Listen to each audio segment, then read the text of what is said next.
What if you could honor your person and still thrive in grief? What if you could honor them by grieving, by allowing the pain to be there, by allowing the pain to show up, but still be grieving in the entire time? What if that was possible? It is, my friends. It absolutely is. Grieving and thriving aren't opposites. They're not opposites while we are on this journey. They can happen together at the same time.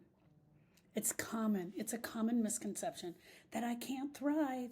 I've got to be sad all the time. I'm not allowed to learn how to heal. I'm not allowed to learn how to move beyond this pain. But I want you to understand this. Thriving means leaving the grief behind. In reality, grief and growth coexist. The process of healing doesn't mean erasing the pain or forgetting your person. It means learning how to live with the grief while embracing the beauty of life. Thriving doesn't mean getting over it, even though all of your friends and family are telling you, you got to get over it. Are you still doing this? Why are you still doing this? You are not going to just get over this loss, my friends. I don't care what they say. It means you have to learn how to carry the difficult parts. You have to learn how to find the moments of joy. You have to learn what is your purpose alongside of this sorrow, this pain, and this loss. What is this for you? What do you need to learn? You're going to miss them. You're going to miss them for the rest of your life. No doubt about it. But let's talk about a couple of ways that you can thrive while carrying your grief. You can thrive while carrying your grief. People have faced profound loss before. A lot of them. I'm one. I have faced life, death, and grief multiple times. And I've found a way to channel the grief into something for me. I've learned how to go after the personal growth. What did I need to learn? What did I need to learn about my person? What do I need to share about them? What does this mean for my life here on earth? What does this grief mean for my life here on earth? What skills do I need to pull from this? One of the skills that I needed to pull from this was actually learning how to do it. Learning how to live this life without Sharon. Learning how to live this life without my dad. With not having a dad to call. How did this grief and this pain change my careers? How did it change my passion? What are the things that I know I will never do any longer now that they are gone? What are the things that I'm adding to my life now that they are gone? What are the stories, the personal growth stories am I sharing about my person? What's my relationship like with others? Did my grief cause me to build deeper relationships? You bet. You bet. You bet that most of the time when I'm on the phone with my kids, I end the conversation with I love you. I now also do it with my sisters and my brother. Why? Because we don't know when that last time will be. We build deeper bonds because of our loss. I don't ever want to be in a position when the last thing that I said to them was, please stop. Don't do that. I don't want that to be my last memory of them.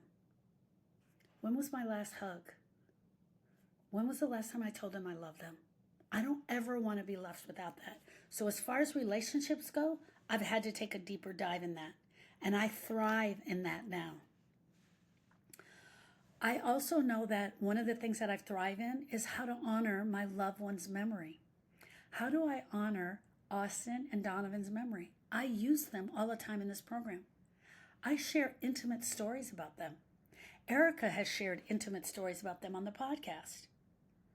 I use their life in a meaningful way to show grievers exactly what it was like when I was on the ground in the fetal position and didn't think I would ever move from that spot. Honoring Sharon and my dad and Austin and Donovan's memory in ways I continue their story. Their story has continued on through the teachings that I'm doing. Not only my own life, but their stories. Yesterday we were talking about The question was in the grief groups yesterday was, what would your person think about your grieving right now? What would they think about the way that you're grieving? And I'd never thought about that question for myself. And I had to sit and go through, what would Austin think? I think Austin would say, I don't know. What is this? What is this grief? Why are you doing it? That seems dumb. He was 10, right? Donovan, 100% would be like, yeah, you should be grieving me. I mean, look how cute I am. I am from the pretty committee. I am a nice looking guy and I am popular. You should be grieving me. Sharon would probably give me a Bible verse and tell me God would never give me more than I could handle. And my dad would be like, that's enough. That's enough. People don't need to see you that way. Like I had to think about each and every one of them. But I'm honoring their love for me and my love for them. I'm honoring how amazing they are every time I tell their story. I know that their lives, even though they're not here, are continuing to influence the grievers' lives as we go through. I know that they are a source of strength for me, and I know that I grab onto them often and share stories, and I keep their memories alive for me. I keep their memories alive by telling stories about things we celebrated in their life.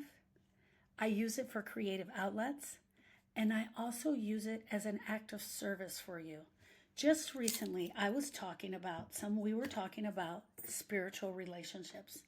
And someone said to me, what is a spiritual relationship? Because I honestly feel that now I have a spiritual relationship with them. And I told the penny story, how Austin loved pennies. And from a very young boy, about 4 years old, he would pick up pennies and give them to his dad. He gave his dad a penny, and his dad, Lewis, said, that's a penny from heaven. And it was not uncommon for you to be with Austin and him to find a penny and give it to you and say, it's a penny from heaven. And I tell this story often about all the places we have found pennies. Yes, I use their stories in creative ways to help others that are grieving. And you, as a griever, will be able to use your person's story. Just by you sharing your grief, just you sharing your grief will help others understand what grief is. It will help people hear your story and they're going to be like, oh my gosh, you articulated exactly how I'm feeling by telling that part of the story. We can use their stories to help us thrive with daily reminders. The penny story, how cute Donovan was, how he was in the pretty committee. We can tell the painful parts of the story. We can also keep them close in our heart. We can keep a photo of them on our desk. We can keep a piece of their jewelry on us. We can keep a note that they wrote in our wallet. It is not hard for us to really lean in, put our hands over our heart, and feel them. Their stories is where we're going to thrive. Their stories is where we're going to have the resilience. Their stories, telling their stories and keeping it alive for us, is where we're going to thrive in our grief. Hearing the stories of others who have found ways to live fully after their loss can help us. A mother who lost her child, telling her story is going to help another mother. A man who lost his wife, telling his story is going to help another wife who's lost her husband. I tell the stories of my people often, and I want to encourage you to understand that we can thrive in this grief by telling our stories also. We can thrive by keeping their memories alive for us. And hear me out. I know that some days it's going to be hard. I know it is. And I know that absolutely some days you are not going to want to tell a story. All you're going to want to do is cry. I know that some of you are hearing this talk right now, watching this video and thinking, what is she, crazy? I'm not doing that. I'm not going to tell stories of my person to strangers. Most grievers, the first thing we need is to talk. We need to talk about what has just happened to us. We need to talk about this grief.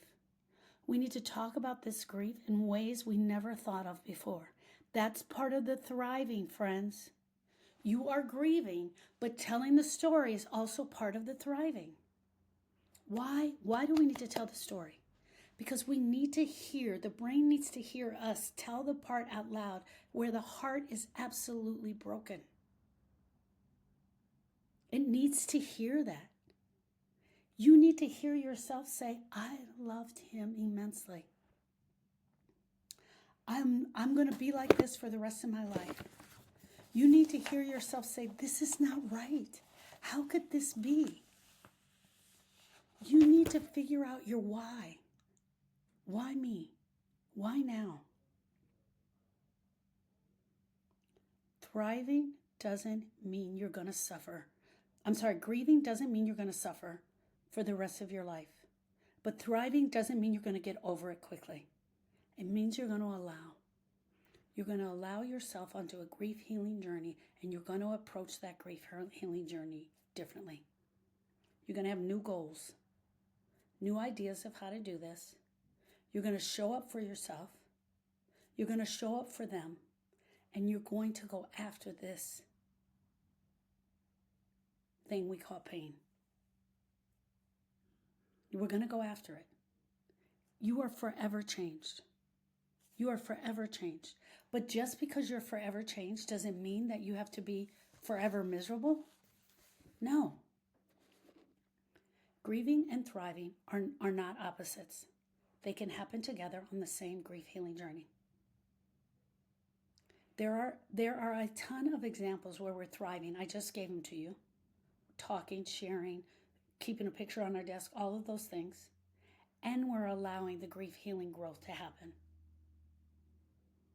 Honoring your loved one can inspire you and be meaningful for others. There are simple ways that we use our person's memory to keep us alive and embrace this grief healing journey. And these stories are important. They're important for you to tell. They're important for others to hear. It's not just the talking that's important. It's the person hearing us. Okay, friends. What can you do to honor your loss, honor your person, and still thrive? Thank you.